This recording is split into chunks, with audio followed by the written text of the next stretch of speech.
Hello everyone and welcome to a special edition of the AEW Report. I am the Superfro Todd Black, and I'm here today to follow up on a certain statement that I made in my all-out reaction video, which you should totally watch, #MeetForever. You're welcome.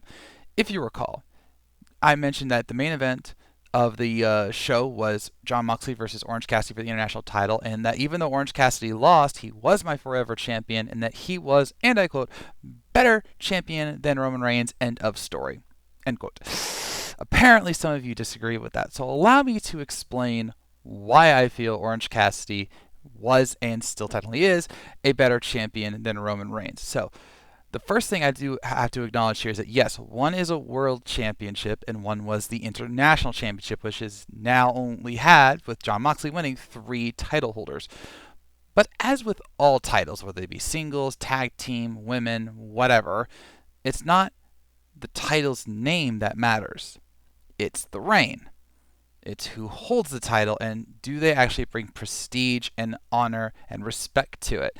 And if we're talking about a person who has elevated a title beyond what it was beforehand, you have to acknowledge Orange Cassidy. So allow me to break down the differences between their 2 reigns. Okay? So Roman Reigns, as of this recording, has held the title for over 3 years, over 1,100 days officially. All right? And in that title reign, which is now with 2 belts because unified title, he has defended the title 29 times. Okay? Remember, I said defended. That does not count his win in the worst possible way. I seriously hate how he got that title.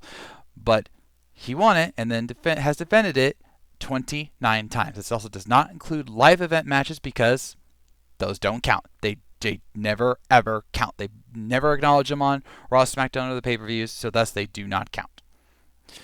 In contrast, Orange Cassidy held his title for over 320 days, and he defended his title 32 times.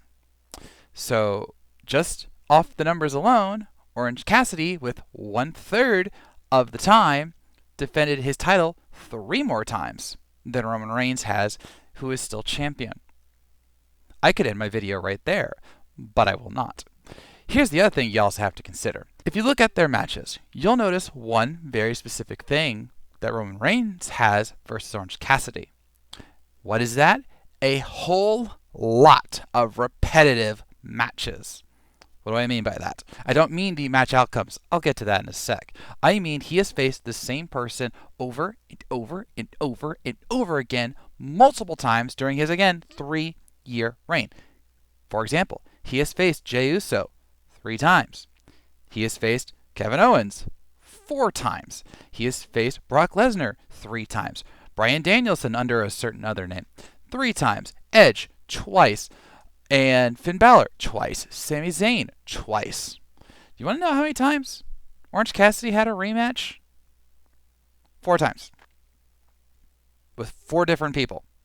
And even then, there's a catch to that, because the 4 people he has faced repeatedly were in singles matches. I'm not including the Battle Royal in that because that was a whole mass of people. Okay? So in singles matches, he has faced Wheeler Yuta, Jay Lethal, Shibata, and Daniel Garcia.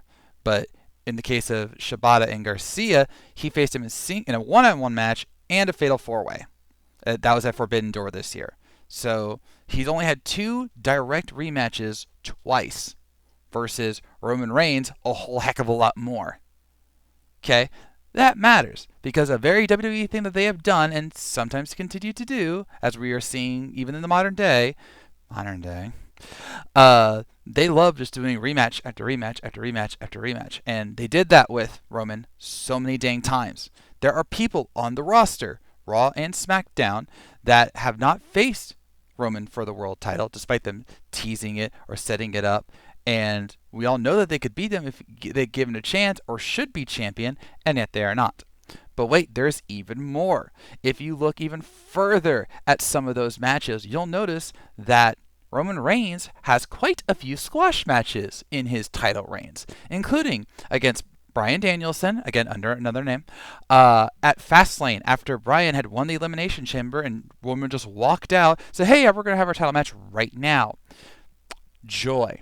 Or how about Sami Zayn? Long before he was with the Bloodline, he finally got a world title shot, and then he got beat up by Brock Lesnar. Lesnar threw him into the ring, and he won. Or Finn Balor, before he was ever in the Judgment Day, he went up against Roman Reigns, except he got beat up by the Usos, thrown into the ring, and that set up the SummerSlam match when he was in demon form. And do you remember how that one ended? Yeah, you don't want to remember how that one ended, do you? It was stupid, and they never acknowledged why it happened like it did. So that's 3 squash matches with 3 different people. So you could argue very fairly that he now hasn't defended it 29 times. He's actually defended it 26. Okay?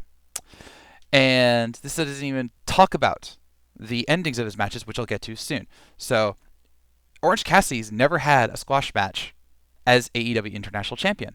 Not one. Now, has he had the longest matches ever? No. But if you look at the average match time between Roman's reigns, and OC's reigns, I'm pretty sure that Orange Cassidy's is higher, even if it's not as so glamorous, I suppose. Now, some of you, I can hear you screaming. You're saying, wait a minute, Todd, you're forgetting a key important element here.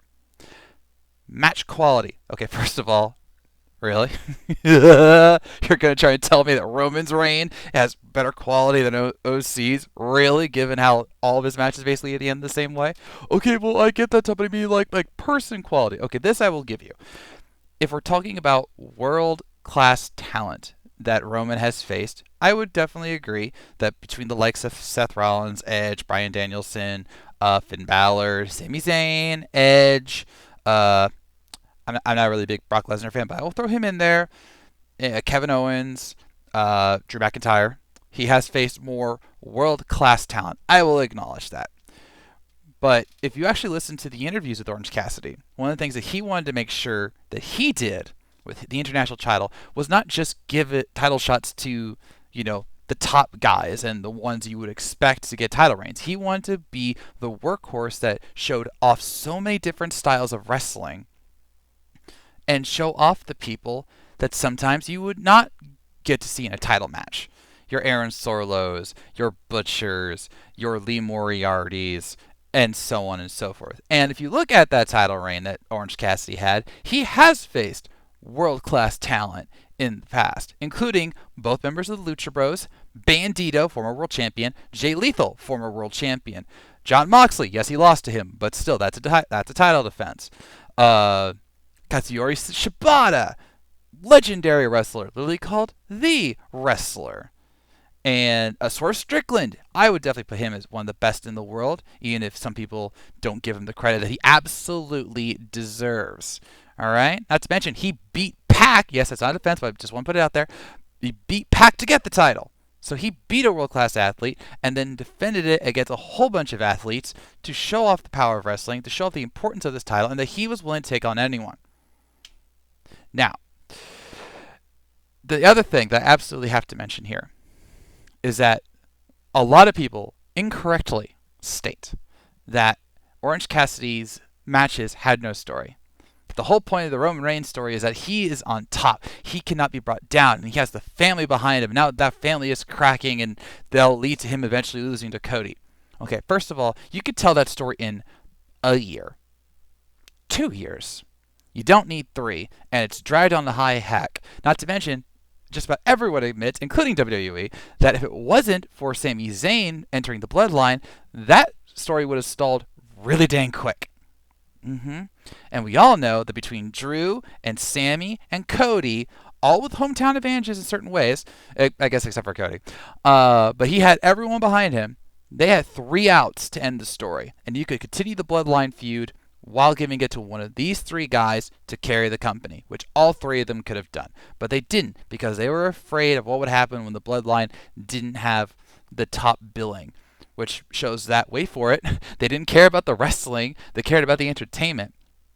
Can you seriously look at me and say that Roman Reigns has had multiple 5-star? 5 stars. Yeah, I'm seriously asking this. Like top tier quality matches with these various wrestlers, some of whom are the best in the world, and really brought honor to that title. I can honestly only think of one time, one match, where Roman Reigns won clean without the Bloodline's help. And ironically, that was against Claudio Castagnoli, again with a different name in WWE. He won that one clean. No low blows, no title shots, no interference. That's the only match I can think of where he won clean. He didn't beat Drew McIntyre clean, didn't beat Cody clean, didn't beat Kevin or Sammy or Finn or Brock, any of them clean. I think maybe Braun Strowman, but I didn't watch that match because I missed SmackDown that week. So how is it that the top champ, the guy who's supposed to be the head of a table, can't even be bothered to do just a good quality match without shenanigans anymore? He just can't be bothered. In case in point, Tribal Combat was supposed to be no interference. WWE even stated specifically no interference in Tribal Combat, and there was interference all over the place. Oh, we just forgot that rule, I suppose. Go over to Orange Cassidy, and he has won every match fairly. Period. End of story. And his story is that he is a champ who somehow, some way, finds ways to win even when you think you have him. Whether it's a roll-up, whether it's the zip tie, whether it's doing an orange punch into a beach break, whether it's putting the hands in the pockets as he's pinning you. Everything he's done has been legal. Odds have been stacked against him every single time, and he comes out on top because that's what Orange Cassidy does. He finds a way to win. And then, even against Jon Moxley, easily one of the best in the world, when he is broken, battered, bloodied, he still has the strength to flip him off and say, I am not going out without you putting me in the ground. And that's exactly what Jon Moxley did. And that, ladies and gentlemen, is cinema. Because that is a champion that I can follow. Because he is freshly squeezed Orange Cassidy. He does not have a catchphrase. He doesn't need a catchphrase. He doesn't need to be anything other than freshly squeezed Orange Cassidy. And that was the beauty of his title reign. Only after going against Jon Moxley did he finally lose. And even then, he could hold his head up high because he made that championship relevant. He didn't hold it hostage like Roman Reigns has. Less than a year, 32 title defenses. Over 3 years, not even 30 title defenses. A guy who put everything into a title and to try to lift up the roster versus Roman, who's done what? I'm serious. Who has he elevated through his title matches to say, okay, they're the next guys, they're the next people? Jey Uso? Really? I've never been a fan of the idea of main event Jey, okay? And we all know they'll eventually be a tag team again. That's just how WWE works, and that's honestly how it should work in this case because I just don't see it. He didn't elevate Finn. That was Judgment Day. He didn't elevate Sammy. That happened because of the Bloodline story, which had nothing to do with the title until the very end when they pulled that trigger. Didn't elevate Drew. Cody's complicated. We all know that. All right. He didn't elevate Brock. Okay, Brock was already Brock. Orange Cassidy did his best to elevate everyone with his title reign. Roman Reigns is literally just a placeholder champion that WWE is making money off of, making millions of YouTube videos views off of, and can take months-long breaks without a title defense. And they're like, no, it's fine, champ. That's fine. This year alone, he has defended, when he had a title break of months. April 2nd, when he defended against Cody. August 5th, when he defeated it against Jey Uso. Defended against Jey Uso. August to May, May to June, June and July, July to August. 4 months without a title defense. And yes, there were live events. Those don't count. Is that the champion you want to head up your brand? A champion that can take 4 months off, do other things, and not care about defending the title? Or do you want someone like Orange Cassidy, who will be there on the TV shows, on the pay-per-views, being there against anybody and everybody and trying to make everyone shine to show different kinds of wrestling? That's my champion. Because he's freshly squeezed Orange Cassidy. He doesn't have a catchphrase, but he does have a thumbs up. So, let me know what your thoughts are. Do you agree that Orange Cassidy has had a better title reign than Roman Reigns does, even though it's over now? Do you agree that OC is a better champion than Roman Reigns? Or why do you think Roman's is still better? I am willing to hear all opinions, even if they're wrong. So, be sure to like, share, subscribe, and I'll see you next time on the AEW Report. And remember, AEW is the home of professional wrestling. the best wrestling promotion in North America and possibly the world. And you might be thinking, well, wait a minute, isn't there other wrestling that I could watch? Is there, though?